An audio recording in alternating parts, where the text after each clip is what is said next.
뒤집을 수 있는 게 아니라 저는 확실히 이길 거라고 생각한 게 이런 분위기에서 설마 지겠냐 이렇게 생각했죠. 국민의힘 당원들이 수사 전문가 윤석열을 선택한 거죠. 그래서 저는 이 이후에 당이 전체주의적으로 흐르지 않을까 굉장히 걱정을 하고 있습니다. 누구에게 몽둥이를 쥐어주면 들어가서 다 잡을 건가? 때려잡을 것인가라고 봤을 때 정치에 대한 얘기는 없고 복수에 대한 얘기만 계속 하고 있거든요. 죄송한 얘기인데 국민의힘의 당원들이 자신의 자유로운 의사결정에 대한 의식 수준이나 이런 것들이 높진 않은 것 같아요. 다만 이제 젊은 층은 좀 다르죠. 윤석열 후보는 머리를 김종인 후보에서 빌려올 것이다라는 어떻게 어떤 방식으로 언제 모시고 와서 내 부족한 정책을 다 채우겠다라고 할 건지 이것이 또 그 다음에 승부처가 되지 않을까 생각합니다.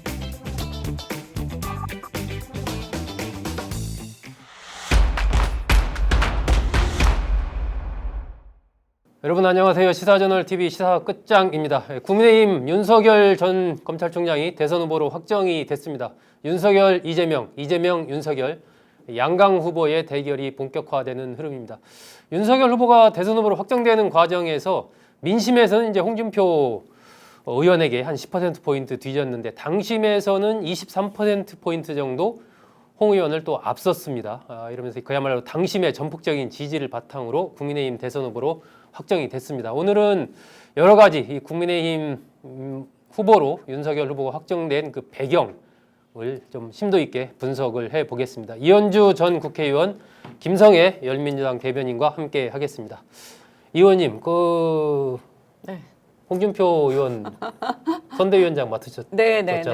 네. 막판에 뭐 분위기도 좋고 뭐 뒤집을 수도 있겠다 이런 생각도 가졌다고 하시던데. 뒤집을 수 있는 게 아니라 저는 확실히 이길 거라고 생각한 게 분위기가 너무 좋았어요. 그러니까 밖의 분위기. 밖의 분위기가. 그러니까 일반 국민들의 분위기. 그래서 사람들이 제 주변에서 사람들이 야 홍준표 다 됐어. 네. 야 전부 밖에 나니까 다 홍준표 얘기하던데. 그리고 이제 제 동생이 또 병원에 있는데 병원에도 다 홍준표 지지한다고 그러고. 네. 친구들도 그렇고 밖에 나가 식당 가도 막 이 홍준표 얘기하는 사람 되게 많고. 네. 그러니까 꼭 이렇게 본선에서 막 이기는 분위기 있잖아요. 막 바람 네. 불어가지고. 네. 그래가지고 이런 분위기에서 설마 지겠냐 이렇게 생각했죠. 당심이 근데 23%포인트 차이가 났어요. 아니 그러니까 이제 네. 제가 느낀 그 바깥의 분위기는 민심이었던 거고요. 그렇죠. 뭐 저는 일반적으로. 당심이 민심하고 큰 차이가 안 날 거라고 막연하게 기대를 했는데 물론 우리가 당심에서 워낙 조직력에서 딸리니까 좀 뒤처지긴 하겠다. 근데 환산 방식에 의하면 우리가 한 예를 들어서 만약에 민심에서 한 10% 정도 앞설 거라고 예측을 네. 했거든요. 네, 근데 네. 저희 그건 생각보다 비슷했네요. 그쵸 11% 정도 앞섰으니까 거의 비슷했죠. 그러면 당심에서 우리가 10% 그러니까 비슷하면 당심과 민심이 비슷하게 차이가 나도 우리가 이기는 거예요. 아하. 왜냐면 환산식이 다르거든요. 조금 더 가중치가 그렇죠. 그쪽에 민심 쪽에 민심이 있으니까. 왜냐면 숫자가 더 많은 많으니까. 것을 적은 수가 네네네. 대표하니까 그래서 뭐 무난하지 그래도 최소한 한 3, 4%더 많이 날 수도 있고 네. 하여간 이길 거라고 봤는데 생각보다 너무 많이 차이가 나버린 거예요. 이유가 뭐예요? 왜 이렇게 차이가 났다고? 제가 볼 때 두 가지가 있는데요. 두 가지다? 네. 뭐 그냥 당원들이 홍준표를 싫어하고 윤석열 좋아하고 그건 아니에요. 왜냐하면 윤석열 후보는 뭐 적폐 수사 문제도 있고 아니, 만난 적도 얼마 안 되잖아요. 그럼요. 뭐 알기는 알아요. 잘 모르잖아요. 그래서 그거는 아니고요. 저는 두 가지인 것 같은데 그 당협위원장을 160명을 확보를 했다고 그랬잖아요. 현역 의원과 당협위원장 포함해서 160명 정도. 네, 그렇죠. 확보를 했다고. 그게 90명이었다 엄청 늘어났네요 또. 네, 160명을 마지막에 그렇죠. 확보했다고 160명이라고 그랬어요. 나왔어요. 현역 의원이 한 60명 되고 그죠? 네. 당협까지 포함하면 160명. 그러면 뭐 사실상 거의 다 가져갔다고. 저희는 이걸 안 했어요. 그러니까 네. 저희는 당협위원장을 낙인을 찍고 이름을 이른바 줄 세우기를 안 했다. 그걸 전혀 안 했어요. 그리고 또 그거는 만약에 홍준표 후보가 그렇게 했으면 저는 도우러 안 갔을 거예요. 왜냐하면 저 그런 거 딱질색이고 예. 제가 그런 거 너무너무 싫어하거든요. 왜냐하면 저도 당협위원장이지만 내 자유를 누가 억압하냐. 내가 알아서 하는 거지. 그런 걸 규정 짓고 나를 못 움직이게 하는 거에 대해서 저는 굉장히 민감하고 감수성이 예민해요. 이분들도 뭐 딱 자유주의자라서. 줄을 딱 세운 건 아니고 본인들이 원해서 지지 선언하고 윤석열 후보 캠프를 줄을 뭐 세운 그런 거 거죠. 아닙니까? 줄을 세운 거죠. 공천권을 가지고. 그렇게 지방선거가 있는 거예요. 지방선거와 네. 그 다음에 또 총선인데 저는 뭐 제가 볼 때 총선 같은 경우에는 아직 좀 남아 있고, 아니 그거야 지 실력으로 하는 거지 무슨 줄을 서 이렇게 생각한 약간 제멋. 저는 제멋에 사는 사람이라서 또 아니면 관두면 네. 되고 무슨 네. 그따위 내가 내 자존심이 있지. 뭐 윤석열 후보가 나보다 뭐 정치적으로 훌륭하다고 나는 도저히 인정을 할 수가 없는데 네. 그럼 뭐 내가 줄을 서냐 거기 내가 이렇게 생각하는 사람인데 지난번에 공천 때 굉장히 많은 국힘의 이제 당협위원장 그분들이 이제 출마했던 분들이죠. 근데 지난 공천 때 지역에서 기반이 없는 분들이 대량 공천이 되고 지난 총선 때 말씀하시는 그렇죠. 거죠? 그분들이 그래서 현역이 되든가 아니면 당협으로 남아 있는 상태예요. 그러면 정상적으로 치열하게 경쟁하면 상당수가 다음 총선에서 바뀔 수밖에 없는 상황이에요. 이거에 대한 불안감이 상당히 있었을 거예요. 근데 홍준표 후보는 죄송한데 하여튼 이런 게 그분도 막 표시가 나요. 본인도 공천에서 피해를 보셨잖아요. 본인도 이제 황교안 대표나 이 지도부에서 홍준표 후보가 이제 잠재적 경쟁자니까 대선에서 이제 홍준표 후보를 제거를 했던 거거든요. 그래서 본인이 거기 굴하지 않고 무소속으로 나가서 당선이 되긴 했지만 그래서 이 피해자고 거기 자세히 보시면요. 홍준표 후보 캠프에는 지난 공천에서 피해 입은 사람들이 많이 있어요. 그래요? 그러니까 저도 마찬가지죠. 지난 공천 때 완전히 뺑뺑이 돌리다가 엉뚱한 데 보냈잖아요. 그래서 저는 이러한 상태가 굉장히 문제가 있다고 생각하기 때문에 홍준표 후보 같은 경우에도 완전히 다시 재경쟁을 하는 걸 아마 생각을 했을 거예요. 대놓고 얘기는 안 했어도. 그래서 그런 부분들에 대해서 당협위원장들이 위기의식을 느끼고 마지막에는 난리가 났었다. 홍준표 후보가 될까 봐. 민심에서 많이 앞서버리니까. 그래서 당협위원장들이 또 대선 끝나고 바로 직후에 지방선거가 있지 않습니까? 근데 지방선거 공천은 또 당협위원장이 많이 쥐고 있거든요. 그래서 뭐 광역 빼고는 다 그러니까 광역 단체장만 빼고 나머지는 거의 그 당협위원장이 쥐고 있죠. 하에 이루어지는 거죠. 그래서 당협위원장은 또 자기 밑에 시구 의원들한테 공천권을 가지고 그래서 아예 할당을 한 걸로 알고 있어요. 할당. 그래서 몇 명씩 책임당원 몇 명 이상 그래서 이쪽을 찍을 사람 명단을 내라.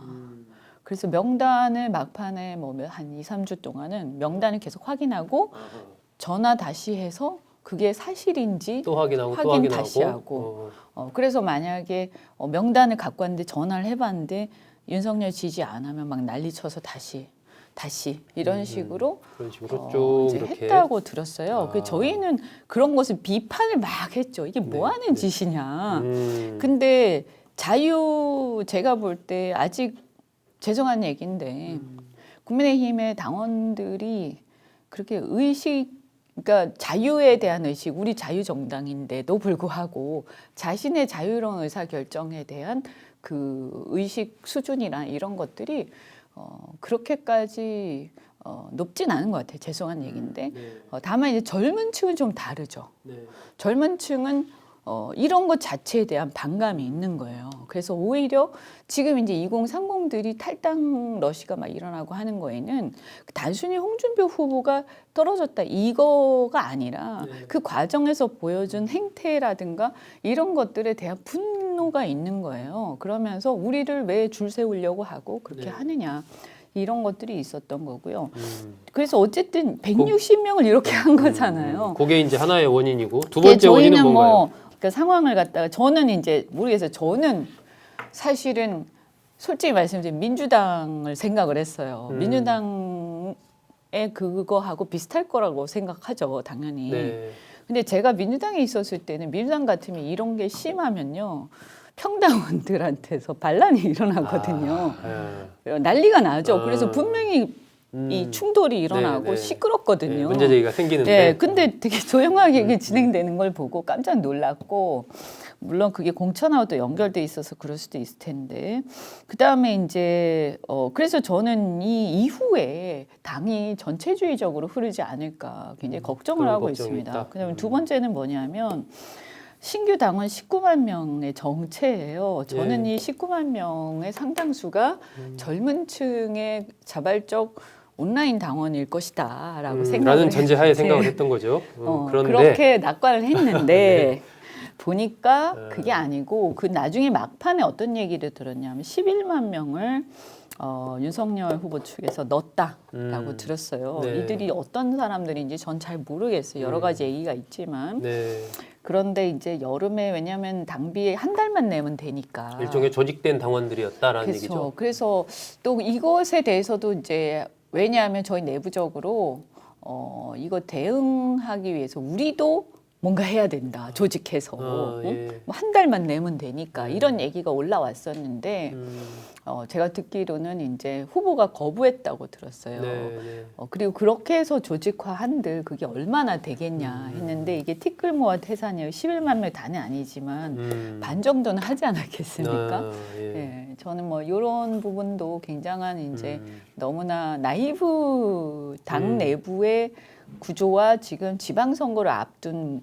공천권 상황. 문제 그리고 그전 공천에서 당협위원장들의 어떤 입지 네, 네. 이런 것들을 우리가 굉장히 나이브하게 생각하고 우리가 생각하는 그 정도 수준. 네. 예, 그래서 보면 뭐 저희가 보면 홍준표 후보도 이런 거 상관없이 혼자서 막 출마해서 항상 당선된 사람이고 그 다음에 어떻게 보면 뭐 조경태 의원도 약간 그런 부류고 저도 그런 부류고 저도 네. 그냥 공중전 하면서 그냥 네. 제가 하고 싶은 대로 개인적으로, 하는 예. 스타일이잖아요. 또 최재형 후보도 사실 이런 걸 잘 뭐 모르는 경험이 없는 사람들이고, 분이고. 그러니까 여기에 이제 우리 위에 또 이제 청와대 그 정책실장 출신의 배경호라든가 배경호 실장도, 우리가 다 이렇게 보면 약간 이상주의자들 아니었나. 네. 예. 네, 굳이 반성을 예, 하자면 예, 그런 예. 것 같아요. 그래서 2030이 좋아했을 수도 있는데 문제는 이제 그게 다수가 아니었다는 거죠, 당내에서. 김성애 대변인은 어떻게 분석하세요? 이 당심과 민심의 어떤 뭐 차이로 나타난 현상, 이 윤석열 후보의 당선. 국민의힘이 2002년에 소위 말하는 이 당심하고 민심을 섞는 경선 제도를 도입한 이래로 네네. 당심이 민심을 거스른 선거는 이번이 처음이었다라고 들었습니다. 네. 뭐 중간에 이제 지방자치선거 같은 경우 뭐 예외가 있었다고 하지만 어쨌든 대선 기준으로는 그런 것이고요. 이게 사실은 원래는 당심이라는 게 민심 눈치를 보게 돼 있거든요. 왜냐하면 본선 경쟁력을 생각해야 되기 때문에 본선에 가서 어떻게 될까? 지금 어떤 흐름이지? 이걸 보게 돼 있는데 그걸 전혀 보지 않았다라는 점에서 좀 놀랬고요. 아, 예. 그리고 당직자가 이 처음에 결과 나온 날 연령별 결과 나오지 않았음에도 불구하고 동아일보에 실토를 했던데 50대 이하를 다 윤석열 후보가 졌다. 즉 그 얘기는 60대 이상에서만 여론조사를 앞섰고 50대 이하의 모든 여론조사를 지금 윤석열 후보가 진 거거든요. 아, 그럼 사실 동네에서 당 돌아가는 사정 뻔히 아는 지역 돌아가는 사정을 뻔히 아는 이 핵심 당원들의 입장에서는 야 이거 홍준표가 만만치 않은데라고 생각을 했음에도 불구하고 그냥 오더가 내려온 대로 선거를 했다는 것이거든요. 그러니까 그러면 도대체 이 홍준표 후보와 윤석열 후보를 가른 핵심은 뭐였을까? 첫 번째는 지금 이현주 의원님 지적하셨던 것처럼 조직에 의한 선거라는 그것을 이제 바람에 못 이겼다라고 말을 하는데 그게 그렇다기보다는 민심의 귀를 닫고 조직을 총동원했다 저는 이렇게 좀 봤고요. 비슷한 얘기. 예. 근데 이제 주체가 다르죠. 이 민심의 귀를 닫는 게 원래 당들이 그렇게까지는 잘 안 하는데 왜냐하면 본선에서 꼭 이겨야 된다고 생각을 하니까. 그럼 이제 그것의 근원은 뭐 어디에 있겠느냐라고 생각하면 저는 그렇다고 봅니다. 이 후보 수락 연설에서 잘 보여줬다고 생각하는데 미래에 대한 비전에 대한 얘기는 하지 않고 정권 교체, 그다음에 문재인 정부를 어떻게 하겠다. 그리고 계속 지금도 뭐 대장동 비리 부패 뭐 이거 해결하겠다 지금 얘기하잖아요. 하나의 심판론 그쵸, 이런 예. 식으로 간다.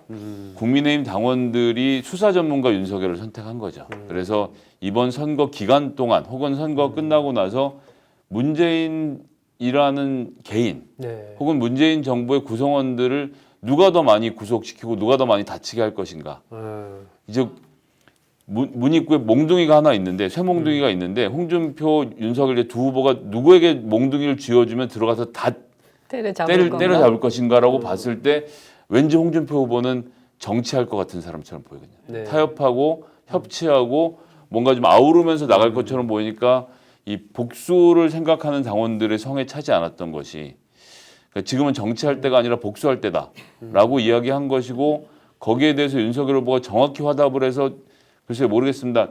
경선 발표 이후 오늘까지는 정치에 대한 얘기는 없고 복수에 대한 얘기만 계속 하고 있거든요. 네. 그래서 그런 것들이 전 결정적으로 작용했다 이렇게 보고 있습니다.